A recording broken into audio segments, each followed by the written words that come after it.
Welcome to Corrective Consciousness, episode 67, the podcast about our lives and love of pop culture. I am your host, VyseTheBold, and this is... Lotus Prince. And OldManStompy. Yay! Back again.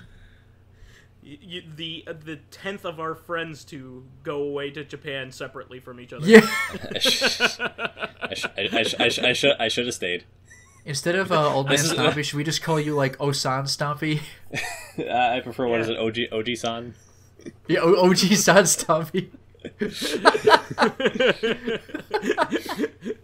I'm glad this is funny to you. It just kind of is. I just got done with my vacation. This was what I have to deal with.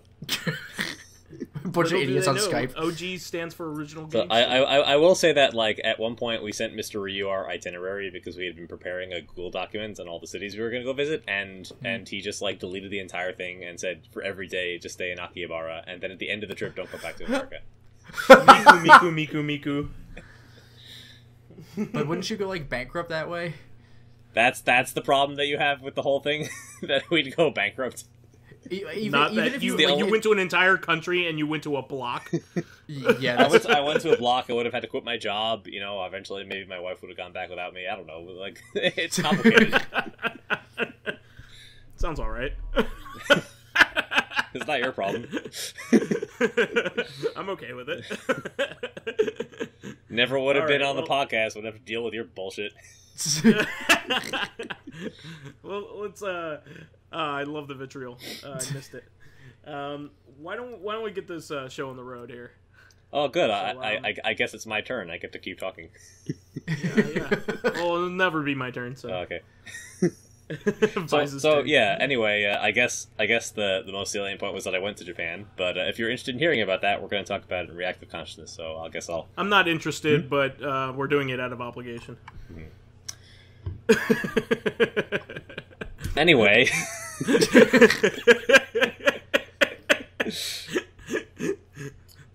Besides that, I mean, I guess I haven't played a lot of video games because I was on vacation. You went to the land of video games. The land of video games. You'd be surprised. I went to an arcade only briefly, and I never really went to Akihabara except for a little bit of souvenir shopping on like the third day of the trip. We did a lot of touristy stuff. So that's awesome. I did realize that So we did pick up one of those like pocket Wi-Fi things. You sure it wasn't a pocket waifu thing? That was like that we didn't spend that much time in Akihabara. Unfortunately. You can't get a pocket waifu anywhere else in Japan. I can't say we asked Mr. Ryu a bunch of stuff, but not exactly where do you pick up hot waifus? What's a good bar to get fake women at? I believe he did go to a bar a couple of times in the events surrounding the Hatsune Miku concert that he went to. So they should have a bar called Akihabara. The joke is so funny he can't even get it out of his mouth. They should have a place for boats called Akihabara. They should do that. They should have random things named in English all over Japan because that's the language they speak there. But anime has English everywhere. They try. Anime is in English sometimes, not often. Anyway, I felt like a recon sentry from like a Command and Conquer game because I was just like walking around like broadcasting Wi-Fi to everybody in our little tour group. We went with like 6 people, and I guess that's a hell of a reference. Yeah, I don't think pocket Wi-Fi is the sort of thing you can have easily in the States. Like it works really well because Japan has a really dense cellular network, as opposed to the U.S. Not just because of like the quality of the cell network in the U.S., but also because the U.S. like the metropolitan areas are much more spread out than they are in Japan, which is a pretty tiny country. So I was carrying around this pocket Wi-Fi, and all of a sudden I realized on like the second day that the new Professor Layton game had come out for the 3DS. I'd been waiting for that for like months. Isn't that like his daughter this time around? Yeah, it was interesting. I guess they ended the Professor Layton chain of stories because this is the second game they made starring one of his children. The Layton it was brothers, the first right? iOS game that starred his like son. It was terribly translated, too. I mean, it was okay. That translation was not the part that I thought was remarkable about the game. Like it was almost like a Phoenix Wright game more than it was a Professor Layton game. There were no puzzles. It was all like interrogation to find out who committed a crime. It wasn't bad. It was distinct. It just wasn't like a traditional Professor Layton game. I can see why some people didn't quite like it. This new game is a lot more like the traditional games. It's episodic, like an iOS game, which makes sense because it was out on mobile first. I don't know if you had to buy it like case by case. I don't remember. The Layton Brothers game, you definitely did have to buy it piece by piece until you had the whole game together. This one, it's split up into like 11 or so cases. They're all very short, but it adds up to a game that's about the length and number of puzzles as a traditional. Now, did they do a second Layton Brothers game? I would assume they explored both Layton Brothers, right? No, I don't think they ever made a second Layton Brothers game. Both of the games, both of the not Professor Layton games, they seem to lack like the overarching storyline that the original Layton games had, which I guess isn't a terrible thing. But like, it seemed so darker. The Professor Layton games, like darker, like yeah. The son had like some issues, like almost like Sherlock Holmes, like he had substance abuse or issues or something like that. It was, I think they kind of tried to set it up that he had like multiple personality disorder. So I knew he had some kind of troubled past or something like that. Yeah. So part of what's remarkable about what's distinct about the original Professor Layton games, one is that Professor Layton is like a gigantic Mary Sue character. He's good at everything, and he's unspeakably brilliant. And they ran into this problem when they made the Phoenix Wright versus Layton games, because like they could never have Layton like doing anything along with Phoenix Wright, because Phoenix, he's a bluffer. Like he never knows what's going on half the time. He's always like flying by the seat of his pants. Yeah, but Layton is like a genius, and if he was just there all the time, he'd be able to explain everything. Yeah, that's kind of his character too. Like isn't he named like something like goofy in Japanese, like Phoenix Wright is? He's like named like Aha or something like close to that, like in the Japanese version of Aha, you know. That I don't remember. One of our fans will have to fill us in for it. Yeah, I did know that his name is not Phoenix Wright. I just don't know what it is. Well, that's like it's Naruhodo. Yeah. Oh, Naruhodo, like I see. Yeah, exactly. Aha. Yeah. That's what I meant. Okay, yeah, you're right. Okay, that's you're right. We came together on this one. So yeah, they tried to set the kids apart by making them like flawed and immature characters, which works pretty well because it doesn't stop you from solving the puzzles and feeling smart. Sure. And they're more interesting as characters themselves, right? Yeah, exactly. The son, Alfendi, he's got like anger issues and multiple personalities, and he's got this like dark, like underlying secret. And the daughter, she's very immature. Like she, like the establishing character moment is like the very first scene of the game, where like the part where she's got this talking dog mascot. This dog comes into her detective agency. She's like, "Help." He's like, "Help, I'm turned into a dog. I can't figure out why." And she's like, "Oh, a talking dog. That's very boring." It's like, what? So she takes the case. You're like, "Wow, you're my first case." And then the inspector comes in from the police, and he's like, "I have a murder for you to solve." She's like, "Oh, this is more interesting than figuring out why a dog is a dog and not a human." It's like, let's go solve this murder. That's fantastic. I mean, well, the dog's like, they're already dead. You want to help me? It's like, it's like, help. I can't. I honestly wish I played these games a little bit more. I just kind of find the pixel hunting to be a little like the collecting tokens and stuff. I guess I don't need to do that. Oh, but I find it very tedious. You must have hated the old school Sierra games then. Well, that pixel hunting actually kind of makes sense. Like in this game, like you have to tap all kinds of random things in order to get the tokens, right? Yeah. You have to tap all kinds of things that, you have to tap everything on the screen essentially, right? Well, you needed to find the coins that give you hints in the puzzles. So if you just do all the puzzles without you know what the funny thing is? They can't 100% the game without doing that. You know what the funny thing is though? It makes me think of Danganronpa, where you could search every little thing to maybe find 1 or 2 Monokuma coins, and it's like completely pointless because when you win a case, you get like 90. Yeah. So, like, it's funny because in the new Danganronpa game, you don't, like, tap on everything to get coins. You just, like, you can, like, shoot things.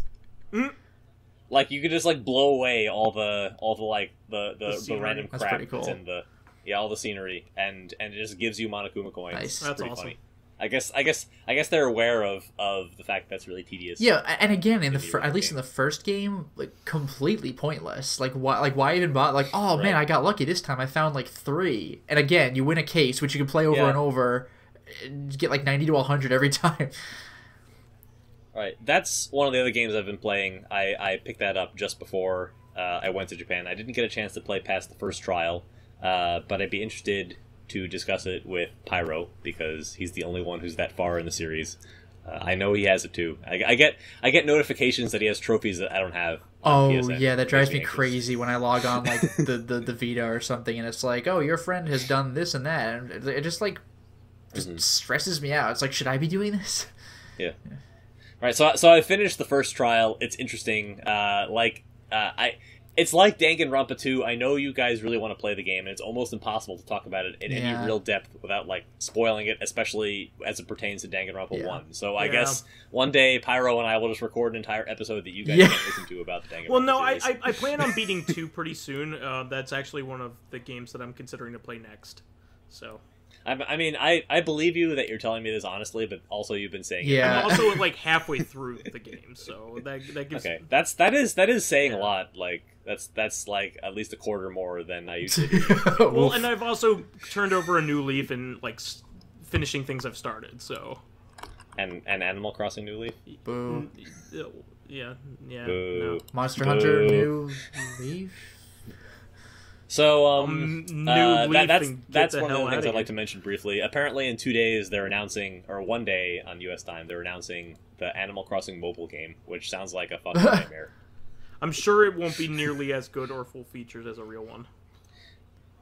You're probably right, but at the same time, like Animal Crossing by its nature is already kind of a mobile game because you're supposed to only play it for like 30 minutes a day and then wait for the next day. What makes it such a nightmare is that you can easily just tack on a microtransaction to everything that you have to wait for the next day for. So like when you're saving up 100,000 bells to build your house, like why would you do that when you could just slip Tom Nook an actual $20 bill and have your house for free the next day? You know what I don't get is why don't they make games that are like full featured Switch games but have a mobile component like that will do something in the world for you, like, you know, do like the mobile thing to do that day and then like go back to the real game and it's affected what you've done. I mean, they've tried to do this like with the Pokewalker for Pokemon Silver and Gold. I guess they're not very popular. Do you mean like the point is of the mobile pedometer you're talking about?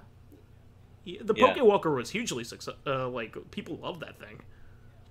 Yeah, I mean, I think what the point is that like mobile games have this free to start paradigm that people are used to. Sure. And to pay $40 for a Switch game, for a 3DS game, or $60 for a Switch game, like is a burden that people who play mobile games aren't going to want to deal with. Gotcha. So you could do that, but I think people would feel like people need to know that the content could be free, even though in the mobile game world usually it doesn't actually turn out to be free. Like usually you need to some extent to commit some money to it to actually access all the content, whether you play, you know, consistently from day to day or not. But to tell people up front they have to pay $40 to get access to some content on the console is a pretty big burden, and it limits your market. There are like way more people who have mobile devices than have consoles, especially like Nintendo consoles. Yeah, makes sense. So I don't know. I was really dismayed by the content of the announcement, which specifically says, like, we are not talking about the 3DS, we are not talking about the Wii U, we are not talking about the Switch, we're only talking about the mobile device. I was like, no, that's the last thing I want you to talk about. You'll play it anyway. Yeah, I will. That's why it's so terrible, because it kind of signals the death knell of Animal Crossing. If this is actually successful, we might never see an Animal Crossing game on a console for like a really long time. Yeah, I'm kind of worried about that for like Fire Emblem too, because like the cell phone game was really popular. That is true, and I know this isn't quite the same thing, but Fire Emblem Warriors just came out on the 3DS, and I think it's about to come out on the Switch. So like, it's a Dynasty Warriors game though. Yeah, it's out on the Switch. I picked it up yesterday. On the Switch. Okay. On the Switch. I have nothing to say about it. I haven't had a chance to play it, but I wanted to pick it up alongside the Amiibos, so I have it in my pocket. I guess the last thing is that yesterday was the most recent WWF pay-per-view, TLC. Stands for Tables, Ladders, and Chairs, of course, because that's what TLC stands for. Yeah, I was going to say, I can think of what it stands for. Oh, never mind. Did you go chasing waterfalls? I did not go chasing waterfalls. I went... I saw a waterfall in Japan, and I remember pointing that to my wife, being like, "Hey, it's where you should do your shoryukens." Yeah, it's where you should sit under and just meditate for like an hour. Yep. So, the main event of this match was supposed to be the reformation of the Shield, which is like the old, which used to be a big face faction starring Roman Reigns and his two buddies. They were like one of the dominant factions in the WWF from about 2012 to I think 2014 or so. And like one of them betrayed the other two guys, and he's been heel for like a couple of years, and he finally turned back face again at WrestleMania. So they were supposed to reunite, but then Roman Reigns came down with meningitis. Oh, geez, like real life. Yeah. And a couple, you know, it's pretty contagious. So there's at least like 3 or 4 confirmed people on the roster who weren't able to wrestle on the pay-per-view because they got sick. They'll probably be out for like a month. Oh, that reminds me, like, someone on my Facebook had mentioned this to me, and apparently, like, some of the top talents got meningitis, so there's, like, a joke going around the wrestling fans that says, like, meningitis has booked better matches than the actual, like, channel. Yeah, so, like, that they really had to fly by the seat of their pants because it's a real bad thing. If people, like, they always say at an event, cards subject to change, for a variety of reasons, but it's, like, a pretty big deal that a whole bunch of high-profile wrestlers were not available for advertised matches. So they really went all out in terms of like pulling out all the stops to satisfy the fans. So for Roman Reigns, since he's a top guy, the replacement was Kurt Angle, who hasn't wrestled a match for the WWF in 11 years. Just got inducted to the Hall of Fame this year and came back after not being with the company since 2007. Wow. Sorry, 2006. So this was his return match. He put on the whole Shield vest. That's awesome. And it looked like they wear tactical vests. That's their gimmick. They're like riot gear. Yeah. And so he came back and wrestled. He wrestled Braun Strowman, that big monster guy who's been having all those ambulance matches with Roman Reigns, and a motley crew of other wrestlers. It was a 3 versus 5 handicap match. Actually, it was pretty exciting. What happened was originally Kurt Angle he has this really iconic, really patriotic music. He's the first gold medalist to ever wrestle, actual Olympic gold medalist to ever wrestle for the WWF. So he was a real wrestler. Yeah. Right, he was an actual, honest-to-God Olympic wrestler. And so he came out with the Shield and to their entrance music, and then he got the crap beaten out of him because he's 48. They were like, "Oh, he's too old. He can't wrestle." They had to be helped to the back. Then all of a sudden, at the very end, after like the other two guys, Ambrose and Rollins, are making their comeback, he comes back out to his like actual entrance music, to this huge crowd pop, like delivers a bunch of like body slams to all these guys on the ramp, and then like charges into the ring and does like the triple power bomb with the two guys, and then they win the match. So we'll see if that was more than a one-off thing. The other big deal was that Triple H, who usually only wrestles around WrestleMania, came back to replace one of the SmackDown Live guys on a house show of all times. So like there's some random show in Chile, in Santiago, that had Triple H on the card. Wasn't televised, wasn't on the network. Will never be on the network. We'll never have any recorded footage displayed anywhere. It's currently Triple H's last match with the WWF. Huh. Wow. For the foreseeable future. The other funny thing is that, so Braun Strowman, he's a monster, and you know he tipped over. He had that match where he like threw Roman Reigns into an ambulance and like tipped it over. So Roman Reigns has been getting back at him by like also trying to commit vehicular homicide against Braun Strowman. So there was a match, an ambulance match, where the goal is to like lock your opponent in an ambulance, where Strowman won again, and then Roman Reigns came out and then threw Strowman back into the ambulance and then crashed it into another car. Jeez. So in this match, Strowman, like, he was on the villain team, and he's just a force of nature. He just started beating everybody up. All 7 other guys in the match. He just started beating the crap out of everybody. So one of the guys in the villain team, he pulled out a dumpster, and the other 4 villains, they threw it's like every like crossover where like you have in comic books where like all the villains team up and it looks like they have the heroes like on the ground and they're about to win, and then one of the villains doesn't work very well with the other guys, and they start infighting, and that gives the heroes the chance that they need to succeed. So like in this case, it was Strowman. He just started beating the crap out of everybody. And the villains threw him into a dumpster and started pushing the compressor button. God damn! So the fans start chanting, "That was murder!" And the other guys are like, "What do you want from us? Like, this is the only way we can do anything about this guy. Like, it's not gonna work. He's just gonna be back on television next week." Yeah. So that was like the stupidest and most fun wrestling event I've had in a while. You're right, the Shredder. Yeah, exactly. He's just back. Someone said that he got shredded. Wow. So yeah, that was my week minus the 6 days I spent in Japan. That was the one day I spent back in the US.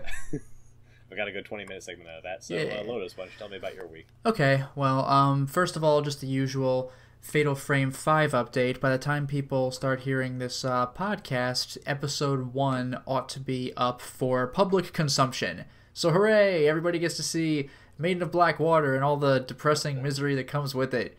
Hooray! Hooray! Us plebeians who don't pay for your Patreon. Exactly. Now you too get to experience... including everybody else on this podcast. Yes. Now you too get to experience the freaking, suicide motif that Fatal Frame has to offer. Hooray, I guess. But it is a solid game, so... See, I always, I really badly want to watch a lot of your Let's Plays, but a big problem that I have is a lot of the games that you play are things I want to experience myself. Watch Demon's Souls, watch Rule of Rose. Yeah, well, no, I mean, there are certain games where I'm like, I'm not playing that. Rule of Rose, don't even bother. Just watch the Let's Play.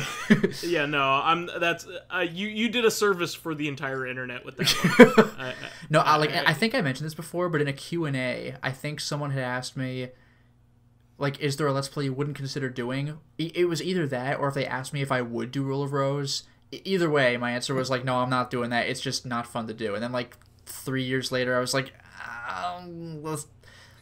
let's do it. And then I played it. I'm like, yeah, this really scraping the bottom of the barrel on games left to Let's Play. Yeah, but I kind of was in the mood to get that one up because nobody really knows about it because it's a rare ass game. And, that guy must have planted that seed in your head 3 years ago. Yeah, well played. I gotta do it. You still have the ring for Dreamcast to tackle. Yeah, but the thing is, I will let you play that one. The ring for the dream. The thing with that one is though, Rule of Rose was I don't know, I just kind of had this itch to maybe I should get it online. I don't really have that for the ring. If I were to show that game off, it would be 20 minutes. Just look at this. It's called it's the called, Ring Terror's sadism. Realm. Or masochism. I'm sorry, masochism. What is it? It's called masochism. But what's called masochism though? The itch that you had to play it. I mean, it was kind of story overrode my personal welfare. As I was playing Rule of Rose, I'm like, yeah, this is a pain in the ass.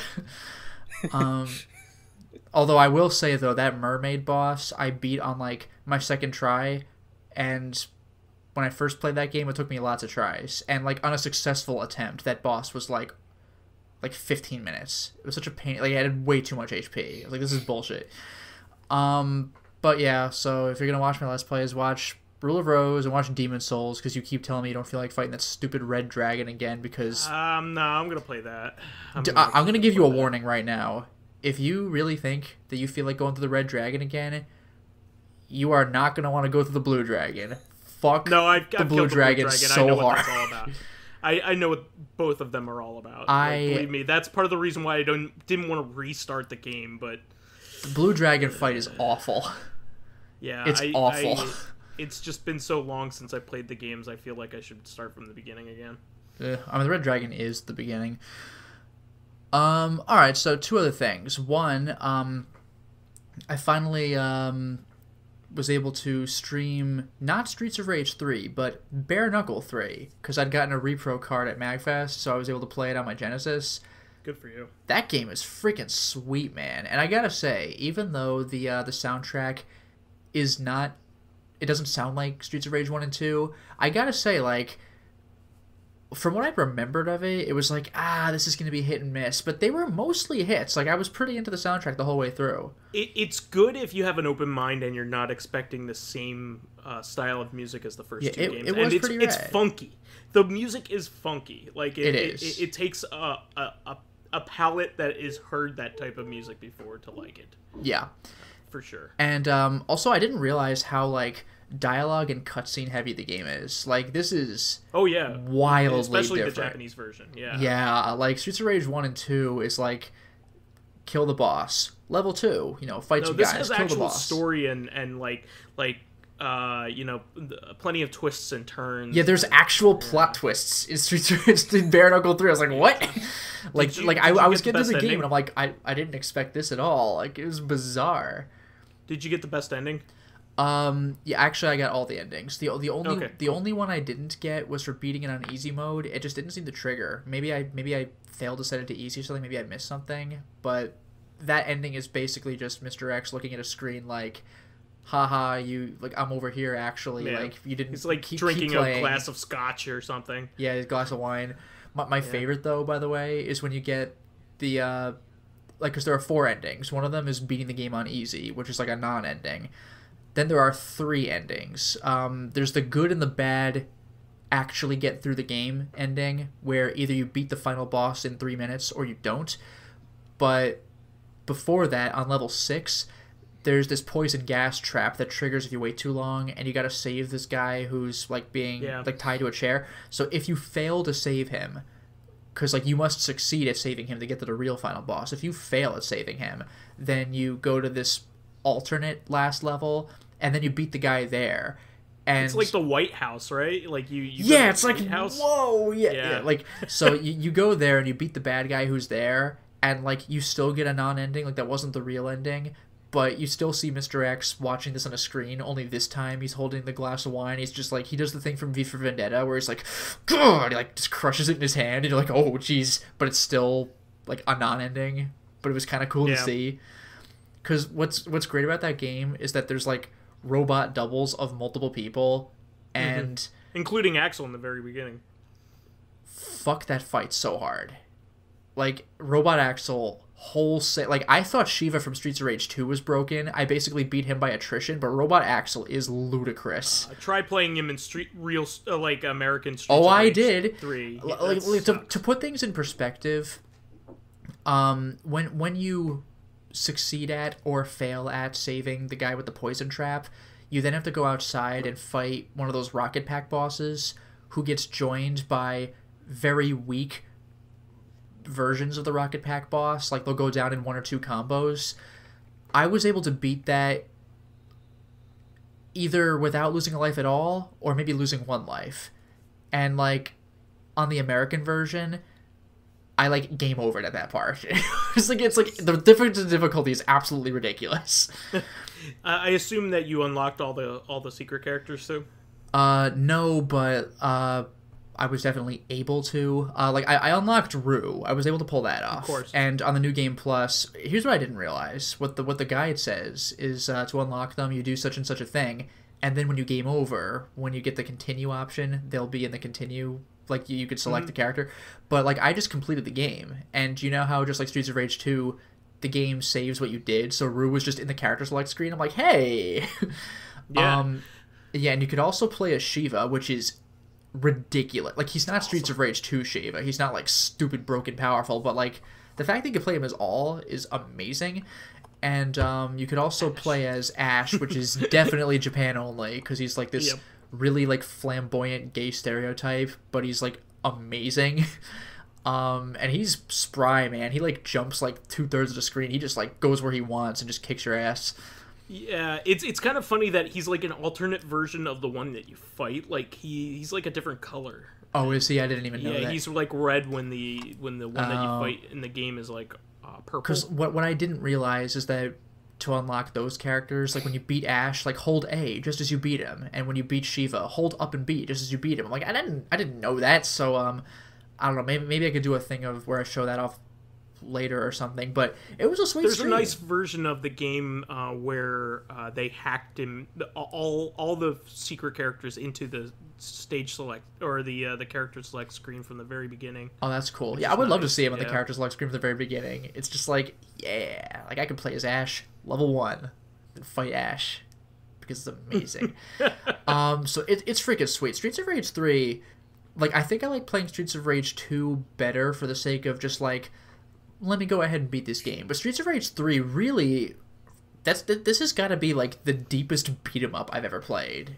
Like in terms of like it actually has a story and like character dialogue and stuff. Like for a Genesis beat 'em up, really, like so that really surprised me like a lot. Yeah, Final Fight 3's like that too, and also Peacekeepers, which is the third Brawl Brothers game, I guess, what's that series called? Rival Turf. Okay. In the United States, yeah. So like.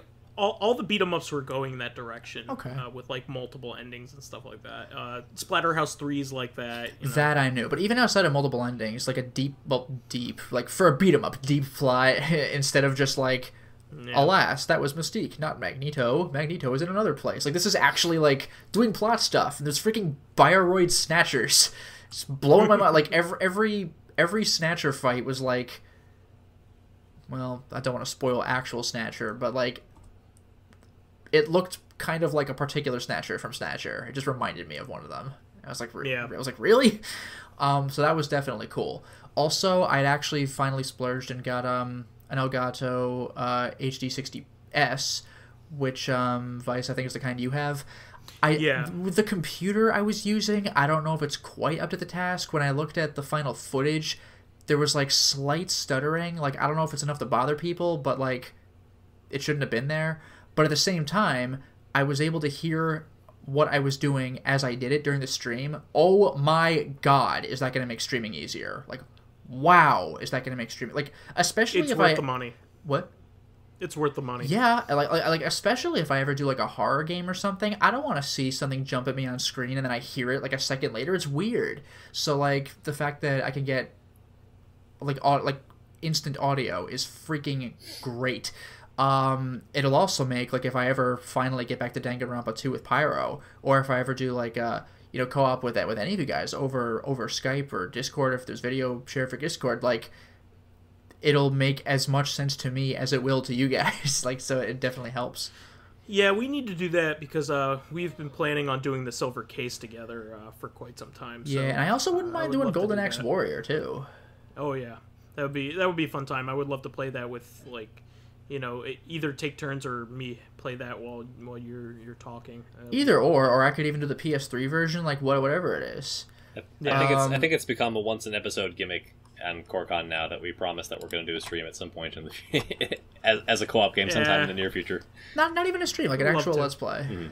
Mm-hmm. A Silver Case though, oh man, I do want to get on that. I played the demo and you got my attention, Suda51. Apparently, he kind of teased that the remake of the sequel is was that Flower Sun Rain released. No. The actual sequel to Silver Case that came out on like cell phones. Oh, he's doing like a remake of that for PS4. So okay, in the United States, because Grasshopper Manufacturer almost always releases their games in both territories. Yeah. So that'd be great. So I think we'll have we'll be okay. The only other thing I wanted to mention for what I've been doing this week, because I've been very lethargic about this, like when it comes to announcing online that I'm going to get something done, I have always delivered with I think I've always delivered with one exception. And that was, I had mentioned I wanted to do like a Resident Evil 1 comparison video, and I said like I ought to have it done by such and such a time. Like I wanted it done by February this year, because that's like February 14th of all dates in the world is when I first started uploading online. So it would have been a cool anniversary project, and I'm a little late on February. So don't think I'm going to be doing that. But I'm not going to have a proper date for this one, but I think I finished actually scripting the video. I haven't filmed it, but I have a stupid amount of footage like gameplay footage, and I think I finished writing the script for what I'm gonna say when I'm actually recording my voice over the video, and the script is like taking into account that I pressed enter a bunch of times to like set new sections to new pages if it was, if they were like 3 lines before a new page or something. I just wanted to get them out of the way. It's like about 18 pages, so that'll be a freaking trip. I don't know, in a way, I look forward to filming, but editing is going to be such a pain. Like, it was bad enough for Resident Evil 2, but there's actually more going on with Resident Evil 1 than there is with 2. And I didn't think I would say that, because 2 had a ludicrous amount of stuff.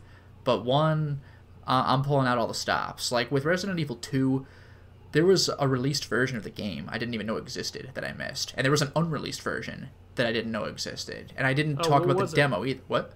The release version? What was the version of the game that you didn't realize existed? Well, there were one of them was the demo disc. I probably should have covered that, but I just didn't think to do it. But the 2 that I didn't know existed, there was a Game Boy Advance prototype of like a small part of the game, and it looks like it plays better than I thought it would have. Like, pretty okay looking. But the part that I didn't know, oh boy, the one that did come out. So you know the Tiger Gamecom, right? Oh, sure. So did you know that Tiger released a different version of Resident Evil 2? Well, I know that the one that was packaged was just Leon. So no, not that. We're not talking about the Gamecom anymore. Did you know that Tiger? Oh, was there a Tiger handheld?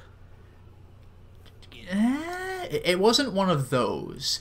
But or was it one of those R-Zone games or something? Not even R-Zone. Have you heard of like the 9X? No, I don't know what that is. It's like an even smaller handheld. It looks kind of like...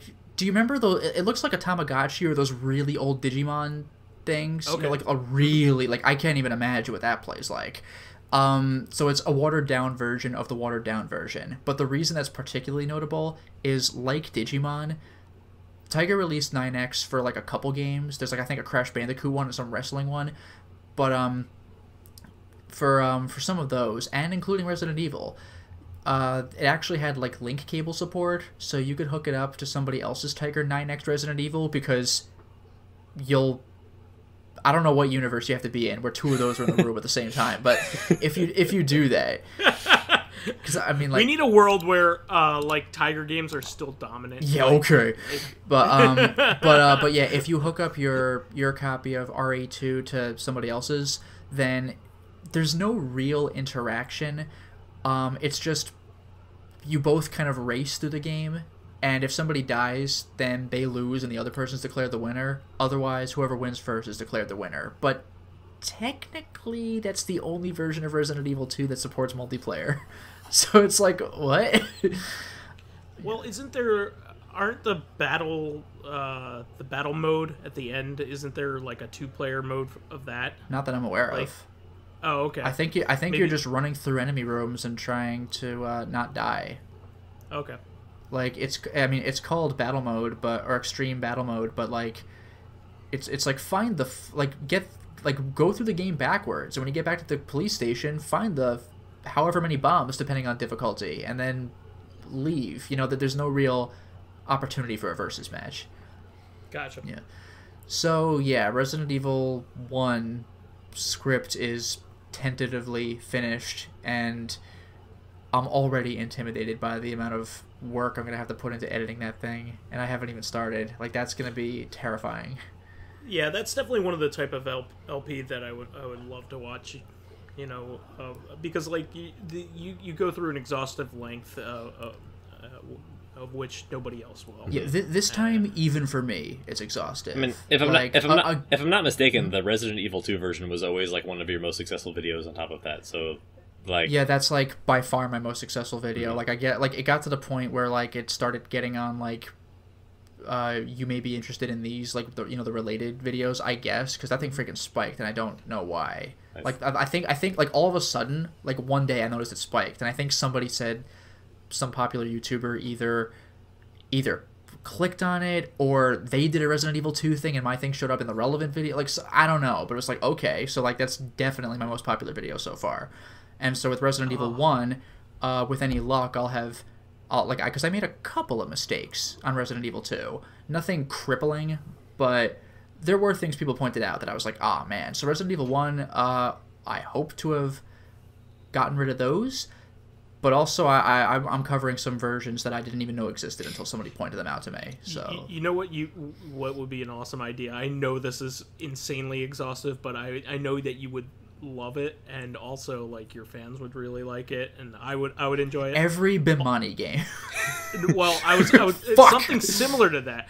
Every version of Doom 1 out there, that's including impossible. all the ones that run on like ATMs and shit. Well, that's not a version of Doom 1. That's just classic Doom 1 that somebody put on an ATM. Isn't it Doom 2, which is like really notorious for like being run on everything right now? No, I think it's classic Doom, but I don't know. Well, they got Doom 1 running on like the like touch bar for like Apple computers right now. Yeah. Like the little tiny screen. But the thing is, that's really classic PC Doom, though. That's not a new version of Doom. Like, it's like for Resident Evil 2. People were asking me, what about the PS3 and 360 versions? I'm like, there's no such thing. That's the PS1 DualShock version ported to the PS3 and 360. How about the oscilloscope version? That's real. I like the one that's on a single key of a keyboard. Yeah, that's my favorite. Yeah, that's another good one. Yeah, too. Again, that's just classic like DOS Doom. That's put there. Ruin my fun, Lotus Prince. I want to see you play a game on a single key. I'd like to figure out how to record from a single key of a keyboard. Like, also, he has to get all this equipment in order to show it. Like, he needs to get an oscilloscope. It's substantially harder than getting Doom to run on all these things in the first place. Yeah. Because oscilloscopes are really expensive. I think I'll draw the line at like SNES and 3.2x Doom. I'll be like, look at how exotic these are. I mean, the thing is, with Doom, I actually could talk about the 360 version because they have like achievements and stuff, so there's like actual tweaks.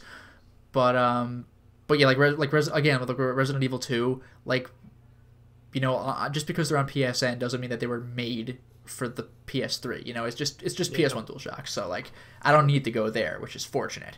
It's just like you know, the Resident Evil remake. All the HD versions are the same, except that it's like 720p versus 1080p. But thank God I don't have to worry about actual differences between the Xbox One and the PS4 or whatever. They are real widescreen, so there is. No, I know, but no. I don't mean HD compared to SD. I mean HD versions compared to each other, like 360, PS3, PS4, Xbox. Like, thank God those are all the same as far as the like what's in the game, as opposed to like 720, 1080, and like and the GameCube and the Dreamcast are the same versions, right? What was it? GameCube and Wii? GameCube and Dreamcast are the same, right? There's no Resident Evil 1 on Dreamcast. Oh no, I meant of 2. Like, those versions are the same, right? For what, GameCube and the Wii, you mean? No, GameCube and the Dreamcast are the same version of 2. Oh, of 2, excuse me. No, the Dreamcast is basically the same version as the PC. The GameCube is vanilla, except it's uncensored and you can skip cutscenes, and it looks a little cleaner. The Dreamcast has the VMU stuff as well. Like it's a freaking mess with Resident Evil 2. With Resident Evil 1, though, there is no Dreamcast. There's the Saturn. And then for the remake, there's, you know, GameCube, Wii, and then the HD stuff. So there's all that. And I will have a little bit to say about the Wii version, but not much, because the Wii version is basically a port. There's like, as far as I know, there are like exactly 3 things that are different, and one of them is 480p versus 480i. It's like you wouldn't even notice unless somebody told you. But yeah, so that's me. So how's your week, Vyse? So I actually didn't do very much video game playing this week. I actually took off of work in order to celebrate my girlfriend's birthday and do various activities with her in order to celebrate. But I did do a couple things in which I wanted to bring up. First of all, I finished the novel that I've been reading for a long time because I kept stopping and restarting it. So this is part of my initiative to start things to finish things I've started. So I went back and I finished The Red Harvest, which I've talked about several times. Mm-hmm. So it was a great old-fashioned detective novel. the twist at the end is very hard for anybody to figure out at the end. So it's kind of like an Agatha Christie book in that in order for you to for the reader to discern what actually happened, you would need to be a mind reader, because like they do it more as like a kind of a twist. Like, you're not supposed to be able to figure it out as the reader. Sure. So it's old-fashioned in that regard. I feel like a lot of stories nowadays are better at least giving you some red herrings, but also giving you enough concrete evidence if you pay attention enough. In this, there's no way you could have picked which character was the culprit. But like, I couldn't. I didn't foresee it. But what was neat was it's an unusual book in that it has a different structure than any other book at the time, which was that the main character kind of went in to this bad situation and plotted all the bad guys against each other who were in a Cold War in this one town. So it's really neat, and also tons of movies have taken inspiration from this, officially and unofficially. And a lot of movies I love. One of them being Fistful of Dollars, which is one of my favorite movies. Clint Eastwood, a movie from the Dollars trilogy. So I really like that. I finished up. Right now I'm debating on what to read next. I have a couple things. I have the second Song of Ice and Fire or Game of Thrones books. I started the second book and never finished it, so I kind of want to go on with that, or I might just say screw it and just watch the TV series. I'm not entirely sure what I want to do yet. Lotus, I know you've read them, so what should I do? This is gonna sound a little weak, but like, I'd say do what you want, because by book 5, season 5, the plots start to like largely diverge and they become their own products. Sure. I mean, maybe watch the TV series if you want to ever fucking finish the thing, because we're still waiting for book 6 since 2012. But the books are really good. Yeah, I feel like it's going to be one of those situations that he's probably writing all the rest of the books in the series at once and wants to release them one after the other. Oh, I hope so.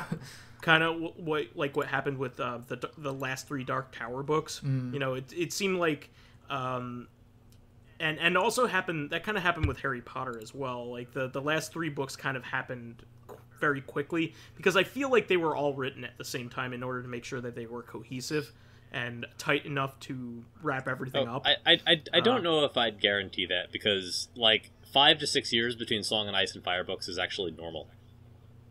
Yeah, okay. Keep in mind, book 1 came out in the 90s. So I'm just looking at the release dates. Book 3 was 2000, book 4 was 2005, book 5 was 2011. So. And here's the best part, by the way. Here's the best part. At the end of book 4, there's an author's note that's saying, like, hey guys, like, I hope you like the book, da-da-da-da-da, thanks for your support, this is really cool to write, like, book 5, it's coming, I would hope to have it out by next year, 2011. Yes. Not even fucking close. Kind of ran into the same problem as The Wheel of Time did, in the sense that, like, once he began writing it, he started to become attached to more of the characters than were supposed to be important, and the story became much larger than it was supposed to be. I think the 4th book wasn't even really supposed to exist. There was just too much content to tell in one book, so he split concurrent events into book 4 and 5. Yeah, book 4 and 5 happen simultaneously until a point in book 5 where the story finally moves forward in chronology. Oh, by the way, the author's note was conspicuously absent in book 5. I wonder why. And it's a bad like analogy to make too, because like the author of The Wheel of Time died trying to finish the last book.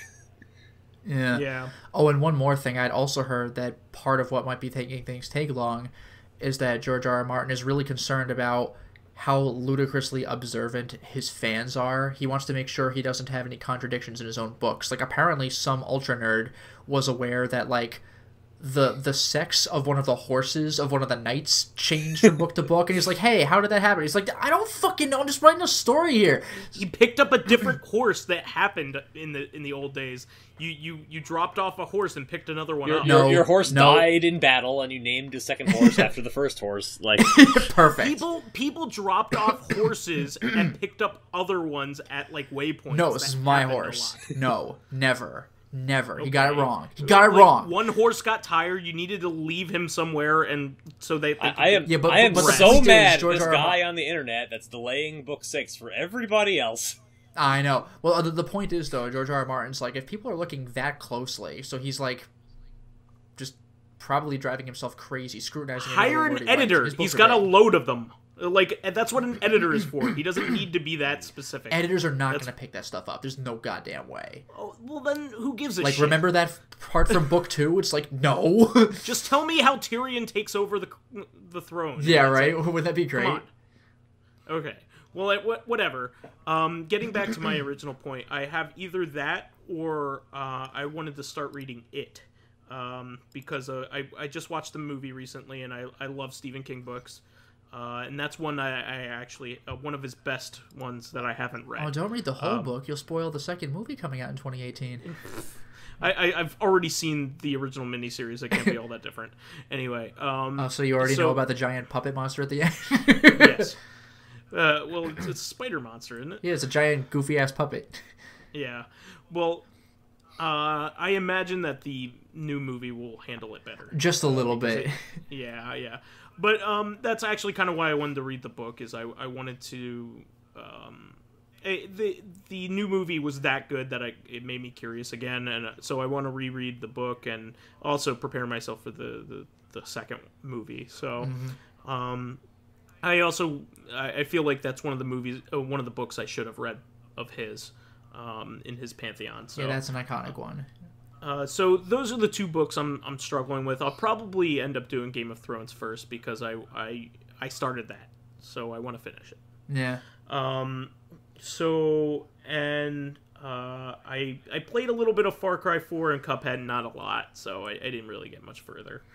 I'm looking forward to more games here. A bunch of games, in fact, that I'm looking forward to. There's 2 Falcom games, which 3 technically if you count Lacrimosa of Dana, that will come out on PC hopefully someday. But I think they're stating December is when they're expecting it to come out, which means maybe February, but in reality. But I don't know what happened there. There must have been some really bad glitches that just were not meshing well with the PC. But Tokyo Xanadu is coming out on Steam, which is part of the Xanadu series. I'm excited for that.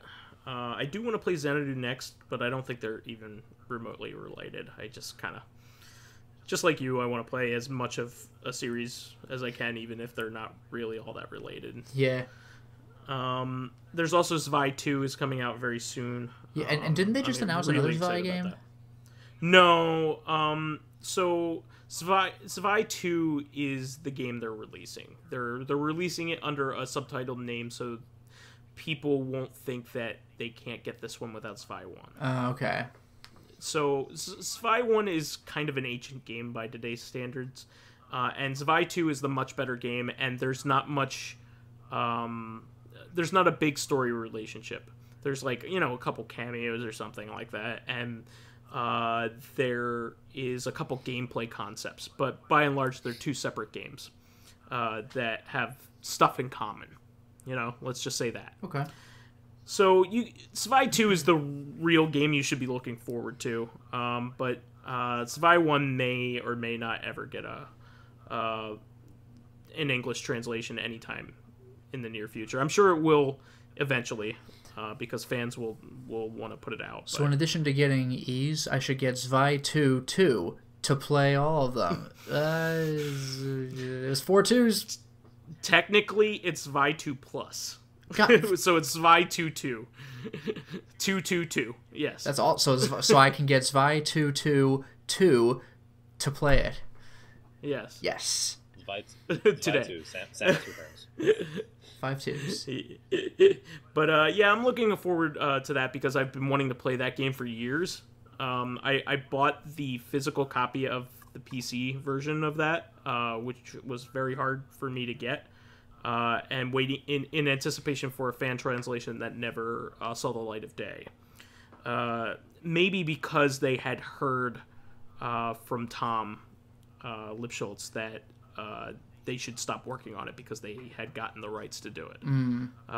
But still, this has probably been in the works for like 2-3 years. Yeah. Anyway, so I'm very happy that it's going to see the light of day, and with modernizations. Xseed has always been very good at, especially with Falcom's older titles that they want to bring over to the West, they modernize them. They put resolutions that weren't there before, they fix them up, and make them better than their original releases in Japan. Particularly because they tend to release them a lot later.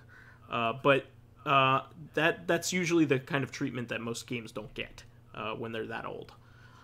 They work them thoroughly and give them the really good treatment.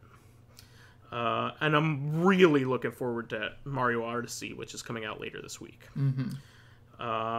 I will also probably get Fire Emblem Warriors while I'm at it, but I'm looking forward to Mario Odyssey. I'll probably be delving into that first out of all these things.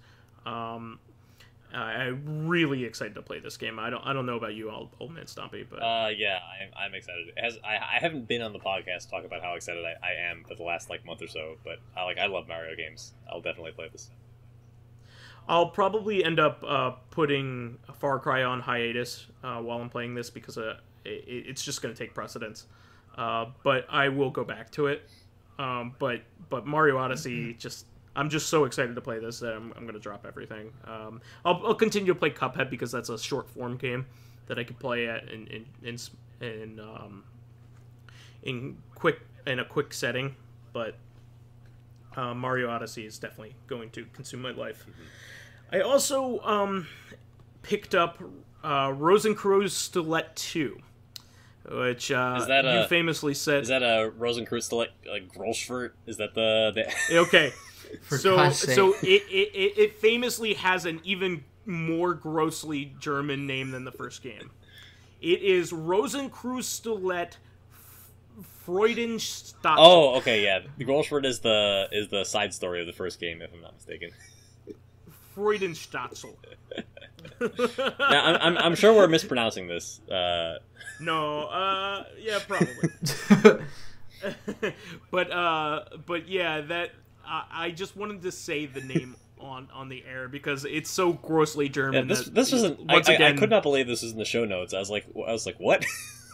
Like the aesthetic of the series is totally anathema to Vyse in general. So yeah, I mean it's basically Moe Mega Man. That's really what it is. I like it because it's Mega Man, not because it's Moe. Vyse, be honest with us. Yeah. Oh. How many more exceptions are you going to make, Vyse? I like the first one in particular because it kind of has an almost Castlevania-y aesthetic as well. So I'm a big Castlevania fan. Oh yeah, that was so kind of odd. Like the first final boss, like the Dr. Cossack of the game is like Dracula, basically. Yeah, that's actually why I like it. I like it's Mega Man gameplay with a Castlevania patina, but has all this Moe crap that poisons it. But where else am I going to get my jollies? So the same place where other creeps get different jollies. So, but I'm looking forward to playing those games. I haven't played either of them yet, but I wanted to buy the second one because it's one of those things where I was like, I want to buy this to support like the independent doujin games on Steam like that are non-porn games. Mm-hmm. So non-porn doujin games don't happen very often, the action titles, and I like Mega Man type games quite a bit. So hopefully I will get into that sometime. But Mario's definitely going to be my priority. Just wanted to quickly mention that I played a little bit of Pinball Arcade with my girlfriend, which I was happy to see her getting into that. She played a little bit of Addams Family, which was pretty cool. She's a non-video game player, so anytime when I could get her to play a little bit of something, it makes me happy. She also likes Mario Kart quite a bit. So who doesn't? Yeah. Yeah, I mean, come on. And just quickly wanted to mention that a couple of the things that we did during the week. I took her out to a really nice Japanese inspired restaurant called Double Knot in Philadelphia, which is really cool because it kind of has a really exclusive atmosphere. It's pretty neat. You need to get a reservation to go into it, and it's like in the basement of a different restaurant. It's kind of cool. It's like it has kind of like a speakeasy quality to it. It was really neat. We ended up eating and it has some really cool meats there that you wouldn't get a chance to. Like they have like a whole section with game in it, like venison and quail and stuff like that. There's a coffee shop like right across the street from my wife's parents' house, which is also like a speakeasy in the back. Which like it seems clever at the start, but it's also like when you go to the coffee shop, there's just a bouncer standing in front of a random wall for no reason. It's kind of yeah. like something's going on. I mean, it's as obvious as it can be without shooing customers away from the actual thing. Yeah, I mean, like it's meant to be a secret because of advertise. That's the aesthetic of it, yeah. Right? But not because they're trying to shoo people away from. I forget what city it's in, but there's like a spy themed bar where you have to do these like exercises to get into the bar, and there's like a giant wall advertisement on the outside of the bar advertising like, hey, go to the secret spy museum right here around the corner. Psst, it's a secret. Yeah. There's actually a number of places like this in Philadelphia. One of them being one of the first restaurants that me and my girlfriend went to on our first date. Actually, nice. It's called Franklin Mortgage and Investment Company.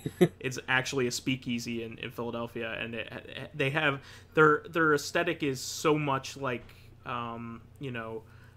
like a speakeasy that they don't even have vodka because it was it's supposed to be during the times in which we didn't have vodka in the United States. So like everything is gin and bourbon based, pretty much. Mm-hmm. So it's pretty cool. It's low light and it has a really nice aesthetic, really cool music, of course, and cool outfits worn by the waiters. We love this kind of stuff. So Double Knot was really neat. We did this chef's tasting, which was like tons of different types of food. They just bring out one by one. That culminated in short rib. That was just fantastic. It was really, really good. We also had octopus ceviche. It was just like, it was really neat. It had some really cool drinks as well. I also wanted to mention that I actually went to a couple of the places that I had gone to when I had visited with you and Minty Mitts. Mm-hmm. When we had last gone up to New York because my girlfriend's friend from Spain was in town. Spain and Venezuela. She had two different friends that are brothers that live respectively in Spain and Venezuela. So we showed them around to Chelsea Market and a few other places. But I did want to mention that I took everybody to the bar that our friend Perry works at. Oh wow! Was he on shift that day? And he was on shift, and he nice. made us some fan-freaking-tastic drinks. Awesome. and treated us really, really well while we were there. It was awesome. It was a busy night, but he definitely took his time to make the night special for us. So and that was the actual birthday of my girlfriend. So it wasn't the days preceding or after. It was the actual birthday. So it made it special for her that he made some special drinks. He's definitely a liquor nerd, mm-hmm. and I was very happy to be there and have him make her some special drinks and make her night special. So it was really neat. He works at a jazz bar called Winnie's Jazz Bar in Midtown. So we had a really good time there. It's right around Times Square. It's right around the block. So we had an amazing time there. We spent a good time of the night. And then we ended up going to Brooklyn to an Italian restaurant with her friends, and that was a blast too. So all around, really fun time. Ate so much food. It really did, but it was awesome. So we can move on to our question here. All right, so the Fool Arcana asks, what do you all think would be the most likely scenario to occur first? Mankind colonizes Mars, discovers proof of extraterrestrial life, or extraterrestrial life makes first contact with mankind? That's assuming that it hasn't already happened. Yeah, I mean, yeah, assuming we don't live in the Men in Black universe, my assumption would be colonizes Mars, because, I mean, we can theorize about extraterrestrial life based on statistic, like, the fact that we're a statistical anomaly seems like there's got to be something else out there, but, like, actual proof of extraterrestrial life, if it's not within our solar system, we ain't finding it anytime soon, and them finding us, like, again, what are the odds? So I'm going to go with colonize Mars, because that could theoretically happen in our lifetimes. There's some belief out there that people are, like, some scientists believe that we're one of the first, like, possible civilizations just because of the life of the universe. I don't know whether I buy into that, because there's been a lot of time that's already happened. Yeah. But they would probably know better than I would, and maybe, you know, you could shed some light on some of the math behind things like that, OldManStompy. But go ahead. I don't want to say math so much as technology. Like, for example, recently in the last, like, less than 10 years or so, we've been able to discover exoplanets for the first time, like, on a consistent basis. And not just that, but we've been able to record if some of them have atmosphere. So I wouldn't say it's impossible to detect if planets have evidence of life, especially if it's like extraplanetary life, such that it would be a larger structure we're looking for than just the home planet of life itself, right? Like, we're beginning to understand what the components are that are required on a planet to create life like what we're familiar with. Sure. So it's and we don't even know whether carbon-based life is the the only thing out there, right? Right. So, like, one of my favorite theories, which is totally unsupported by science, is that what we consider to be dark matter, which is just something we can't interact with and makes up like 75% of the known universe, or the mass in the universe, could be like the remains of an intergalactic civilization that was rendered totally functionally inert by some absolute disaster. You know what? There's just so many, like, weird theories like that. Like, we may be part of a hologram. Like, I don't know. I mean, I'm sure there's all kinds of math and stuff behind it and supporting evidence and things like that. But yeah, I know it was possible based on, like, there was a thought experiment for a test you could construct to determine whether or not we lived in a computer simulation, but. I don't. So, you know, it's reminiscent of the AI paradox, where I can't remember which author stated this, but he claimed that any AI smart enough to pass a Turing test for intelligence would also be smart enough to intentionally fail the test. So if we're out there trying to determine if we exist in a simulation, then we are failing that axiom. That's a good point. Like. When the people like, especially now with that theory being public, like, why would we even come up with that? Mm-hmm. Like, yeah, you know what I mean. But it's kind of funny, but you know, who the hell knows, right? That's just one of those things that, you know, maybe we might find out. Maybe we will. I would say that colonizing Mars, like, I think it's sort of the most prosaic answer to this, because it's the only one for which there's, like, a quantifiable timeline that you could establish if you want to undertake that project in the first place. And you really sure. Like, and since we have not yet discovered any evidence of extraterrestrial life, like, it could happen tomorrow for all we know. But. And for them discovering us, it's like 100% chance. Mm-hmm. And it's the only, I was going to say, it's the only thing that we can take into our own hands that we know of. Right? Right now, right? So I would go as far as to say that, whether we would do it anytime soon, because we're up our own butts with our own problems on Terra right now, terra firma. I don't know whether we're even up to the task at the moment.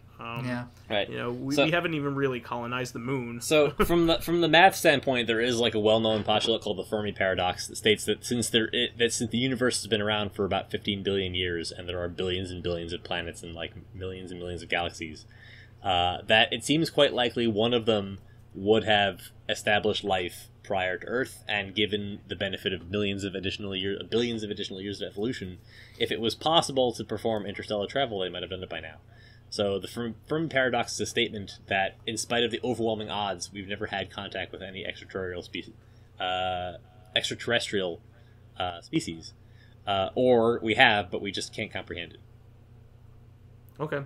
Or it may have happened before historical. Yeah, that's true. Maybe they hit Earth a long time ago and we just weren't here. Or we just aren't interesting, like Vyse mentioned. Yeah.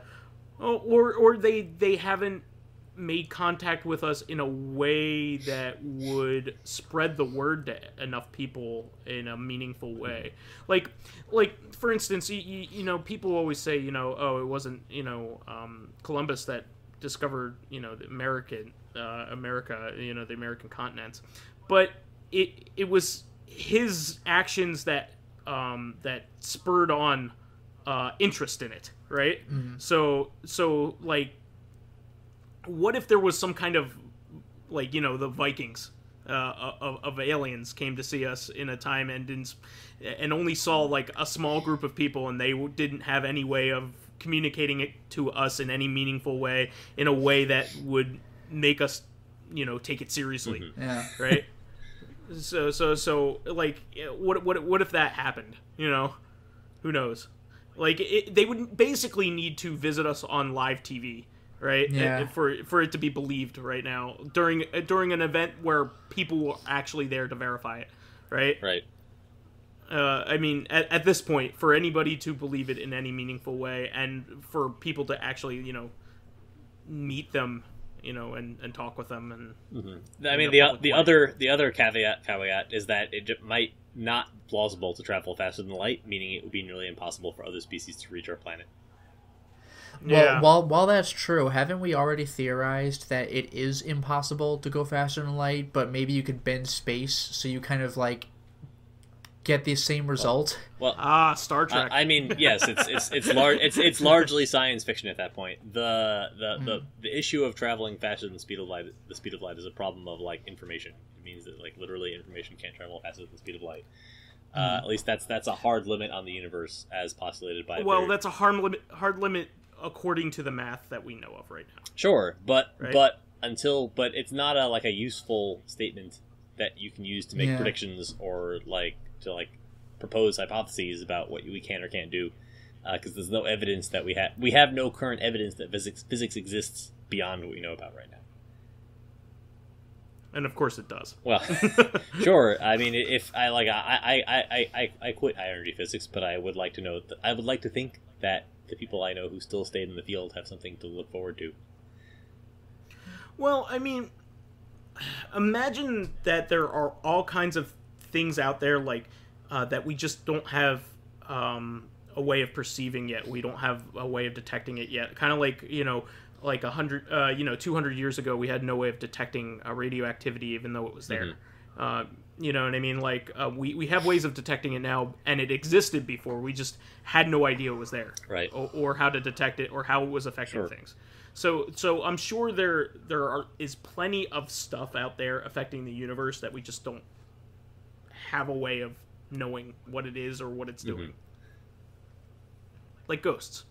Yes. Have you ever tried to detect ghosts in all of your fancy science? Yeah. Yes. as far as you know. And in fact, a great deal of effort has gone into like detecting ghosts is very popular, right? Like. Oh yeah, and so is is predicting a zombie infestation, but it's also useless. See, exactly. Like, we waste a lot of money trying to do this bullshit just to make people happy, right? Science isn't supposed to make people happy. It's supposed to make them... Actually, isn't that the goal? Is to actually understand the world better, which is going towards our happiness. The universe is cold and unfeeling, Vyse. Didn't you read Lovecraft? Oh, okay. Except for the sun. That's warm and unfeeling. It's like really hot and unfeeling. Like really, really... It's like it's at least this hot. It's like so hot. Yeah. I guess, Vyse, you're not really looking at anything. You're actually just seeing the light reflecting off of it. Yeah. You can't actually see anything. I brought up that one to my mom once, and she just told me to shut up. Yeah. Stop ruining Thanksgiving, Vyse. Also, you see things upside down, and then your eyes right side up the image. Yeah. It's just your brain interpreting the light around it. It's not actually the stuff you're seeing. The one time in the entire history of this podcast we actually talk about corrective consciousness. Yeah. Ooh. Well, anyway, I think that's enough for the week here. Yeah. That's the show. We want to thank our fan who contributed our question for this week. Please keep us supplied with awesome topics by submitting questions of your own via the YouTube and SoundCloud pages. While there, please give us thumbs up, likes, and 5-star ratings on iTunes. It helps us promote and spread awareness of the show, and any bit of encouragement helps keep the show going. You can also catch us on Thursdays on our sister podcast, Reactive Consciousness, and if you don't want to hear about what the exact same thing that OldManStompy did to Pyro Jack Frost, then don't listen on Thursday. And that's our in-depth look at this week in our lives. Finally, you can friend me as VyseTheBold on Steam, PSN, Xbox Live, and Twitter. And you can follow me on my YouTube channel, Lotus Prince. You can hit me up on Twitter at Lotus Prince. And if you're interested in seeing my videos early, or getting in on exclusive live streams, or even selecting upcoming games for me to Let's Play, then consider swinging by my Patreon accounts, which can be found at patreon.com/LotusPrince. And you can find me gazing wistfully to the east in remembrance of a better time. but also you can find me on most major gaming networks as OldManStompy. Wouldn't it be quicker to go to the west? It's about the same. Oh, okay. Because you're going against the weather patterns going to the west, so it's faster to travel to the east. It's about 13 hours, right? So it's the same either way. It depends on where your layover is. Makes sense. All right, well, we'll catch everybody on Thursday, and remember the same exact stuff that Pyro went through. Until next time, everyone. Same exact stuff. Bye. Bye.